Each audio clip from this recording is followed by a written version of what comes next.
বাতিল হওয়া হজ ফ্লাইটের যাত্রীদের যাত্রা শুরু, বদলি কোটা 6% বৃদ্ধি, সংকট থাকবে না বলছেন হজ পরিচালক। টরন্টো, সিডনি, কাবুল, বুখারেস্ট ও চেন্নাই সহ 7টি স্থানে বাংলাদেশের নতুন মিশন, মন্ত্রিসভায় প্রস্তাব অনুমোদন।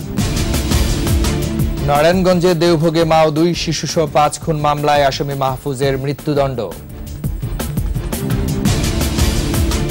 বেতন ভাতা না দেওয়ায় সিটি সেলের মালিক মোরশেদ খান সহ 8 জনের বিরুদ্ধে মামলা, সমন জারি।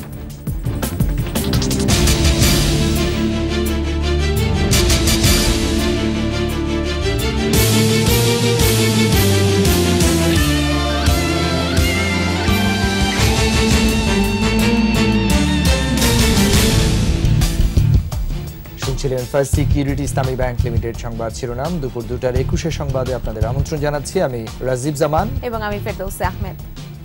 এছাড়াও সংবাদে আরো থাকছে, সপরিবারে বঙ্গবন্ধু হত্যার পর বিশ্ব নেতাদের নিন্দার ঝড়, আন্তর্জাতিক সংস্থাগুলোর নীরব ভূমিকার সমালোচনায় বিশ্লেষকরা।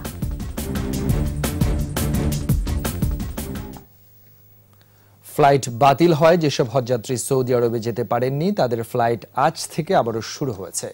সেই সঙ্গে বদলি কোটা 6% বৃদ্ধি করা হয়েছে। এই পর্যন্ত বাংলাদেশ বিমান ও সৌদি এয়ারলাইন্সের মাধ্যমে 44,576 জন সৌদি আরবে পৌঁছেছেন।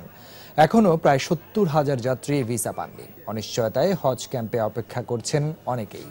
তবে সংকট থাকবে না বলে জানিয়েছেন হজ পরিচালক সাইফুল ইসলাম। সকালে রাজধানীর আশকোনা হজ ক্যাম্পে সাংবাদিকদের তিনি আরও বলেন, বদলি কোটা 4 থেকে বাড়িয়ে 10% করা হয়েছে। যাদের ফ্লাইট বাতিল হয়েছিল এমন 7,000 যাত্রী পর্যায়ক্রমে সৌদি আরব যাবেন বলেও জানান এই কর্মকর্তা।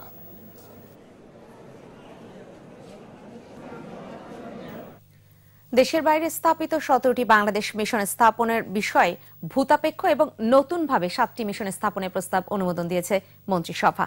প্রধানমন্ত্রী শেখ হাসিনার সভাপতিত্বে অনুষ্ঠিত মন্ত্রিসভার বৈঠকে এই অনুমোদন দেয়া হয়। স্থানগুলো হল Kabul, Khartoum, Freetown, Bucharest, Chennai, Sydney ও টরন্টো। এছাড়া নজরুল ইনস্টিটিউট আইন 2017 এর চূড়ান্ত অনুমোদন দিয়েছে মন্ত্রিসভা। এর আগে অটিজম আক্রান্তদের কল্যাণে নিরবিচ্ছিন্ন ও উদ্ভাবনীমূলক কাজের স্বীকৃতি স্বরূপ ইন্টারন্যাশনাল চ্যাম্পিয়ন্স অ্যাওয়ার্ড পাওয়ায় সাইমা ওয়াজেদকে অভিনন্দন জানায় মন্ত্রিসভা। বৈঠক শেষে মন্ত্রিপরিষদ সচিব মোহাম্মদ শফিউল আলম এসব জানান। বিদেশে স্থাপিত 17টি বাংলাদেশ মিশন স্থাপনের বিষয়ে ভূতাপেক্ষ এবং নতুনভাবে 7টি বাংলাদেশ মিশন স্থাপনের প্রস্তাব অনুমোদন। আর 4 নম্বর হলো জুলাই 11 থেকে 13 মেয়াদে জেনেভায় অনুষ্ঠিত 6ষ্ঠ Aid for Trade Global Review 17তে মাননীয় বাণিজ্য মন্ত্রীর অংশগ্রহণ সম্পর্কে অবহিতকরণ। নারায়ণগঞ্জে মা ও 2 শিশুসহ 5 হত্যা মামলায় একমাত্র আসামি মাহফুজের মৃত্যুদণ্ডের আদেশ দিয়েছেন আদালত। রায়ে সন্তোষ প্রকাশ করেছেন রাষ্ট্রপক্ষের আইনজীবী ও নিহতদের স্বজনরা। তবে রায়ের বিরুদ্ধে উচ্চ আদালতে আপিল করার কথা জানিয়েছে আসামি পক্ষ। রবিউল ইসলামের ক্যামেরায় নারায়ণগঞ্জ প্রতিনিধি বিমল রায়ের রিপোর্ট, জানাচ্ছেন রত্না জামান। আসামি মাহফুজের উপস্থিতিতে নারায়ণগঞ্জ জেলা ও দায়রা জজ আদালতের বিচারক বেগম হোসনে আরা আক্তার এ রায় ঘোষণা করেন। 2016 সালের 15 জানুয়ারি রাতে বাবুরাইল এলাকার একটি ফ্ল্যাটে একই পরিবারের 5 জনকে গলা কেটে হত্যা করা হয়। নিহতরা হলেন গৃহবধূ তাসলিমা আক্তার, তার ছেলে শান্ত, মেয়ে সুমাইয়া, তাসলিমার ভাই মোর্শেদুল এবং তার জা লামিয়া। মামলার বিবরণে বলা হয়, শফিকুল ইসলামের ছোট ভাইয়ের স্ত্রী লামিয়ার সাথে অনৈতিক সম্পর্ক গড়ে তোলায় মাহফুজকে বাড়ি থেকে বের করে দেয়া হয়। পরবর্তীতে এই হত্যাকাণ্ড ঘটায় মাহফুজ। 2016 সালের 17 জানুয়ারি নিহত তাসলিমার স্বামী শফিকুল ইসলাম বাদী হয়ে ভাগ্নে মাহফুজ সহ আরও 2 জনের বিরুদ্ধে মামলা দায়ের করেন। পরে সাক্ষ্য প্রমাণের ভিত্তিতে 2 জনকে মামলা থেকে অব্যাহতি দিয়ে মাহফুজের বিরুদ্ধে চার্জশিট দেয় পুলিশ। এ রায়ে সন্তোষ প্রকাশ করেন রাষ্ট্রপক্ষের আইনজীবী। এদিকে দ্রুত রায় কার্যকর করার দাবি জানিয়েছেন নিহতের স্বজনরা। সামনে রায়গুলি দ্রুত কার্যকর হয়। 5 জন ভিকটিমকে হত্যার দায়ে ছিল তাসলিমা হত্যার দায়ে আসামি, একে মৃত্যুদণ্ডে দণ্ডিত করেছেন। তবে এই রায়ের বিরুদ্ধে উচ্চ আদালতে আপিল করবে আসামি পক্ষ। সে ন্যায় বিচার পায়নি। আমি মনে করি এই রায়ের বিরুদ্ধে আসামি পক্ষ যদি মহামান্য উচ্চ আদালতে, মহামান্য হাইকোর্টে আপিল দায়ের করে, সে এই ডেথ রেফারেন্সে ন্যায় বিচার পাবে বলে বিশ্বাস করি। Desk report, 21 television. 1.5 কোটি টাকার বকেয়া বেতন ভাতা পরিশোধ না করার অভিযোগে সিটি সেলের চেয়ারম্যান ও সাবেক পররাষ্ট্রমন্ত্রী এম মোর্শেদ খান সহ 8 জনের বিরুদ্ধে 5টি মামলা দায়ের করেছেন ওই কোম্পানির 5 কর্মকর্তা। আদালত এসব মামলা গ্রহণ করে আগামী 4 অক্টোবরের মধ্যে এ বিষয়ে জবাব দেওয়ার জন্য আসামিদের বিরুদ্ধে সমন জারি করেছেন। সোমবার শ্রম আদালতে এই মামলাগুলো দায়ের করেন 5 কর্মকর্তা। মামলার বাদীরা হলেন সিটি সেলের কর্মকর্তা টিপু সুলতান, কাজী রুহুল কুদ্দুস, হাসান মাহমুদ, মোসাদ্দেক মিলন এবং AKM এহসানুল্লাহ আজাদ। মামলায় এম মোর্শেদ খান সহ 8 জনকে বিবাদী করা হয়েছে। মামলার বিবরণে বলা হয় 2016 সালের সেপ্টেম্বর মাস থেকে কোনো কারণ ছাড়াই যাবতীয় মজুরি বন্ধ করে দেয় সিটি সেল কর্তৃপক্ষ।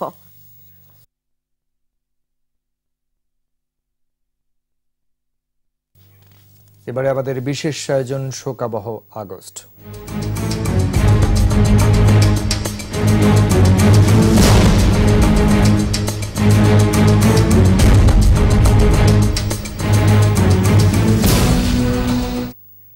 সপরিবারে বঙ্গবন্ধু হত্যাকাণ্ডের পর নিন্দা জানিয়েছিলেন বিশ্ব নেতৃবৃন্দ, বিশেষ করে জোট নিরপেক্ষ দেশগুলোর নেতারা। জাতিসংঘ নিন্দা জানালেও খুনি ও দখলদারদের বিরুদ্ধে কোনো পদক্ষেপে যায়নি। অন্য কোনো আন্তর্জাতিক সংস্থা থেকেও আসেনি জোরালো প্রতিবাদ। বাংলাদেশের স্বাধীনতার বিরোধিতাকারী যুক্তরাষ্ট্রের প্রভাব বলয়ে থাকার কারণেই এমনটা হয়েছে বলেই মনে করেন বিশ্লেষকরা। বিস্তারিত জানাচ্ছেন সাজেদ রোমাইল। জাতির জনক বঙ্গবন্ধু শেখ মুজিবুর রহমানের হত্যাকাণ্ডের পর বিভিন্ন দেশ আবেগ মেশানো প্রতিক্রিয়া জানিয়েছিল। বিশেষ করে জোট নিরপেক্ষ আন্দোলনের দেশগুলোর নেতারা নিন্দা জানান জোরালোভাবে। ইতিহাসের এই নৃশংস হত্যাকাণ্ডের পর জাতিসংঘ নিন্দা জানালেও তারা বার্মায় সামরিক অভ্যুত্থানের পরে যেমন কঠোর অবরোধের মতো পদক্ষেপ নিয়েছে, বাংলাদেশের ক্ষেত্রে তেমন কার্যকর কিছু ছিল না। বিশ্ব সংস্থাগুলোতে পাকিস্তানের সে সময়ের বন্ধুরাষ্ট্র যুক্তরাষ্ট্রের প্রভাবের কারণেই এমনটা হয়েছিল বলে ধারণা অনেকের। যে ধরনের কন্ডেমনেশনটা হওয়ার দরকার ছিল আন্তর্জাতিকভাবে সেটা হয়নি। অতএব সেখানে একটা ইন্টারনাল বিষয় আমরা ইন্টারফেয়ার করছে না, এরকম একটা ভাব তখন হয়েছিল এবং তাদেরকে আশ্রয় তারা দিয়েছিল এবং বিভিন্ন জায়গায় তারা আশ্রয় পেয়েছিল। সে সময় বিশ্বের একটা যে অবস্থা ছিল সেই অবস্থাটা আমাদের স্বাধীনতা সার্বভৌমত্বের জন্য অনুকূল ছিল সেটা বলা যাবে না। মার্কিন যুক্তরাষ্ট্রের মতো নীরবতা ছিল বিশ্বশক্তি চীনেরও, কিন্তু যে সোভিয়েত ইউনিয়নের হুমকিতে মুক্তিযুদ্ধের সময় মার্কিন রণতরী পাকিস্তানের সহায়তায় এগিয়ে আসার সাহস পায়নি, সেই রাশিয়াও সোচ্চার হলো না কেন? বঙ্গবন্ধু হত্যাকাণ্ডের পরপরই যারা সামরিক সরকার আসলো তারা কিন্তু আমাদের দেশে যারা কমিউনিস্ট ব্লকের পক্ষে ছিল তাদের অনেককে ব্যবহার করেছে রাশিয়াতে দূত হিসেবে পাঠিয়ে সেখানে এই ঘটনার প্রেক্ষাপট তাদের কাছে ব্যাখ্যা দেওয়ার জন্য। সেখানেও কিন্তু আমাদের অনেক দুর্বলতা আছে। ইতিহাসের জঘন্যতম হত্যাকাণ্ডে আন্তর্জাতিক সংস্থা সময়ের নীরব ভূমিকা তাদের দায়িত্বেরই অবহেলা বলে মনে করেন বিশ্লেষকরা। ভবিষ্যৎ প্রজন্মকে জানাতে হবে। সাজিদ রোমেল, 21 টেলিভিশন, ঢাকা। এ পর্যায়ে নিচ্ছি ইসলামী ব্যাংক বিরতি। যখন ফিরছি তখন অন্যান্য খবরের সঙ্গে আরো থাকবে। খোলা পানিতে মাছ শিকারের চেষ্টায় বিএনপি, বললেন হাসান মাহমুদ। আবারও নেতাকর্মীদের নির্যাতনের অভিযোগ রিজভীর। পাটজাত পণ্যের চাহিদা বেড়ে যাওয়ায় ফিরছে চাষিদের সুদিন। স্বল্প খরচে ন্যায্য মূল্য পাওয়ায় খুশি কৃষক।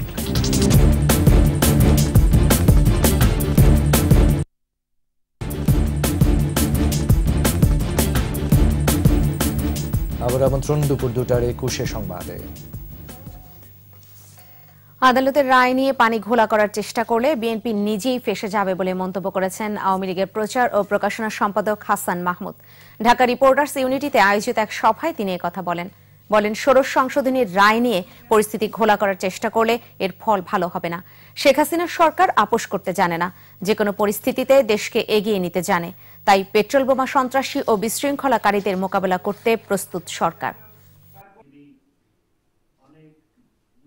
কঠিন পরিস্থিতির মধ্যে কিভাবে দেশকে এগিয়ে নিয়ে যেতে হয় সেটি জানে শেখ হাসিনা।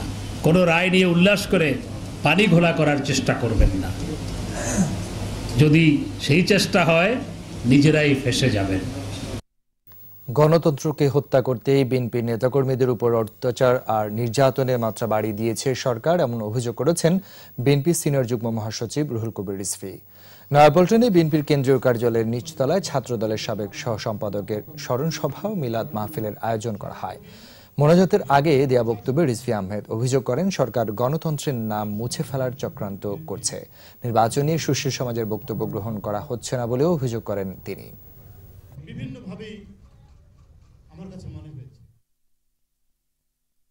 জেলায় জেলায় আমরা কর্মসূচি দিয়েছি, জাতীয় নেতৃবৃন্দ যাচ্ছে, উদ্বোধনী অনুষ্ঠান করছে, পুলিশ আক্রমণ করছে, লেলিয়ে দিয়েছেন, আরো অসংখ্য তুফানকে তারা ভাঙচুর করছে, মারামারি করছে, পণ্ড করে দিচ্ছে, তার উপরে পুলিশ গ্রেফতার করে নিয়ে যাচ্ছে আমাদের নেতাদেরকে। সেনাবাহিনী প্রধান আবু বেলাল মোহাম্মদ শফিউল হকের সাথে সৌজন্য সাক্ষাৎ করেছেন ঢাকায় সফররত সৌদি আরবের সশস্ত্র বাহিনীর chief of staff General Abdur Rahman bin Saleh Al Bunyan. Dhaka সেনা সদর দপ্তরে তারা দুদেশের সেনাবাহিনীর প্রশিক্ষণ ও পেশাগত বিষয় নিয়ে আলোচনা করেন। এরপর তাকে গার্ড অব অনার দেয়া হয়। 6 আগস্ট 3 দিনের সফরে 12 সদস্যের প্রতিনিধি দল নিয়ে ঢাকায় আসেন জেনারেল আব্দুর রহমান। এর আগে সফররত থাইল্যান্ডের প্রতিরক্ষা বাহিনী প্রধান জেনারেল সুরাপাং সোয়ানা সৌজন্য সাক্ষাৎ করেন বাংলাদেশের সেনাবাহিনী প্রধানের সাথে।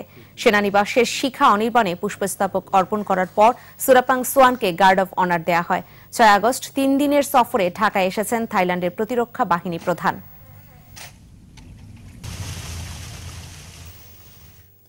স্বল্প খরচে পাটের বাম্পার ফলন ও ন্যায্য মূল্য পাওয়ায় হতাশা কেটেছে পাট চাষিদের। পাট ও পাটজাত পণ্যের চাহিদা বেড়ে যাওয়ায় ফিরছে পাট চাষিদের সুদিন। তবে লক্ষ্যমাত্রার চেয়ে আবাদ কিছুটা কম হলেও পাটের ফলন নিয়ে সন্তুষ্ট কৃষি বিভাগ। সিরাজগঞ্জ প্রতিনিধি স্বপন মির্জা রিপোর্ট, জানাচ্ছেন ফারজানা শ্রাবন্ত। সিরাজগঞ্জের উল্লাপাড়ার কৃষকগঞ্জ, ঘাটিনা ও শাহজাদপুরের কৈজুরি পৌরজানায় পাট প্রক্রিয়ায় ব্যস্ত কৃষকরা। বসে নেই কৃষানীয়। বিঘায় 4 থেকে 5 হাজার টাকা খরচে কয়েক গুণ লাভ হওয়ায় হাসি ফুটেছে তাদের মুখে। কাটিয়ে উঠেছেন অতীত হতাশা। এই সরকার আসার পরে এই পাটকে আবাদ করার জন্য বেশি গুরুত্ব দিয়েছে। এবার ভালো বিঘা 10 মণ পাট হলি মনে করেন যে 1700-1800 টাকা মন বিক্রি করতেছি, 1600-400 টাকা সব। এই বছরে অন্যান্য বছরের চেয়ে তুলনামূলক দাম ভালো। চাষিরা বলছেন ধান আবাদে পরিশ্রম বেশি, লাভ কম, কিন্তু পাটে সে দুশ্চিন্তা নেই, তাই আবারও ঝুঁকছেন তারা। ধানে অত্যাধিক খরচ ওতে পোষায় না, আর পাটে আপনি 5,000 টাকা খরচ হলে পারে আল্লাহ দিলে পারে 7-8 মণ পাট পাওয়া যায়। পাটে খরচ কম, লাভ বেশি, সোলার দাম আছে, পাটের দাম আছে। প্রক্রিয়াজাতে কৃষি বিভাগের পরামর্শ মানায় পাটের বেশ ভালো ফলন হয়েছে বলে জানিয়েছে কৃষি সম্প্রসারণ অধিদপ্তর। এবারে অর্জিত হয়েছে 19,000 হেক্টর। এবার পাটের আবাদ লক্ষ্যমাত্রার চেয়ে একটু কম হয়েছে, কারণ আমাদের আউশ ফসলের আবাদ বৃদ্ধি পেয়েছে। এছাড়া চষা জাতীয় পাট চাষে চাষিদের উদ্বুদ্ধ করা হচ্ছে বলেও জানান এই কর্মকর্তা। Desk report, 21 television. টানা প্রায় 2 দিন সাঁতার কেটে রেকর্ড করলেন নেত্রকোনার 66 বছর বয়সী মুক্তিযোদ্ধা ক্ষিতীন্দ্র চন্দ্র বৈশ্য।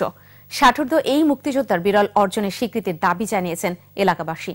নেত্রকোনা প্রতিনিধি মনোরঞ্জন সরকারের রিপোর্ট, জানাচ্ছেন রাশিদুল আলম রাসেল।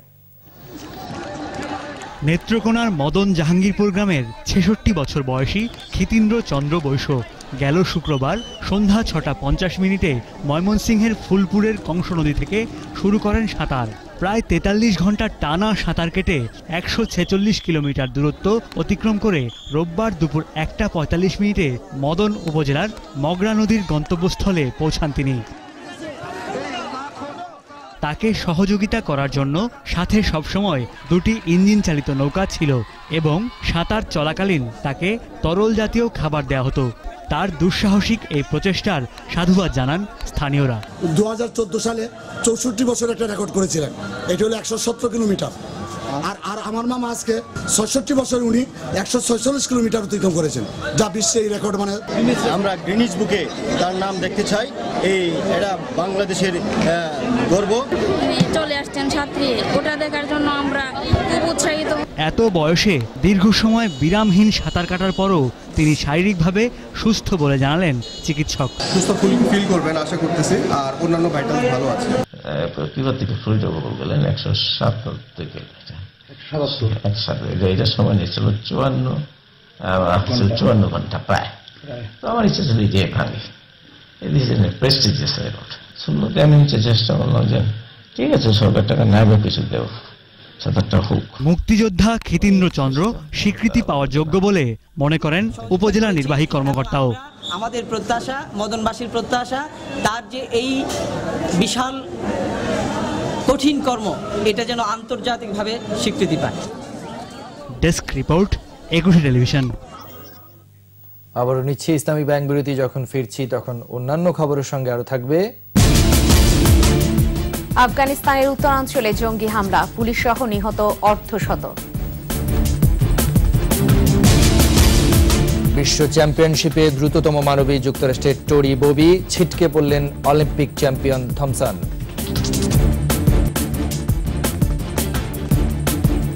আমন্ত্রণ আবারও দেখছিলেন দুপুর 2টার 21 সংবাদ। এবারে আন্তর্জাতিক সংবাদ।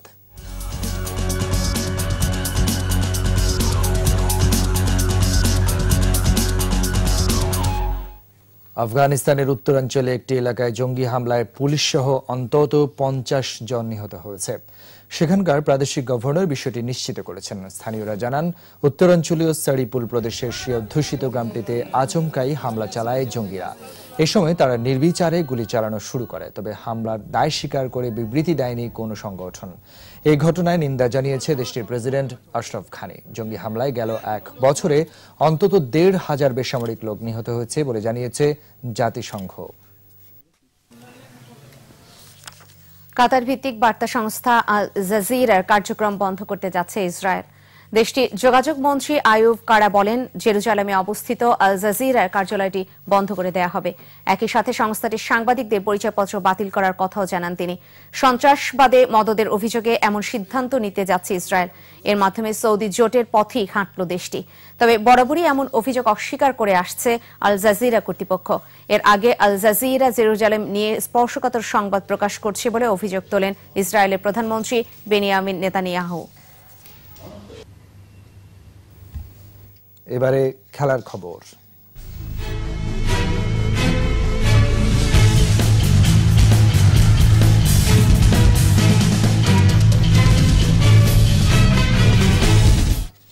বিশ্ব চ্যাম্পিয়নশিপে দ্রুততম মানবী হয়েছেন যুক্তরাষ্ট্রের টোরি ববি। 100-200 মিটার অলিম্পিক চ্যাম্পিয়ন থমসনকে পেছনে ফেলে দ্রুততম মানবী হন টোরি ববি। আইভরি কোস্টের টালোর পেছনে থেকে শেষ মুহূর্তে দ্রুত ফিনিশিং লাইন অতিক্রম করে 1 সেকেন্ডের শতভাগের 1 ভাগ ব্যবধানে স্বর্ণ জেতেন যুক্তরাষ্ট্রের টোরি ববি। দ্রুততম খেতাব জিততে 10.84 সেকেন্ড সময় নেন টোরি ববি, আর 10.85 সেকেন্ড নিয়ে রৌপ্য পদক জেতেন টালোর। 10.96 সেকেন্ড সময় নিয়ে ব্রোঞ্জ পদক জেতেন ডাফেন কিপারন।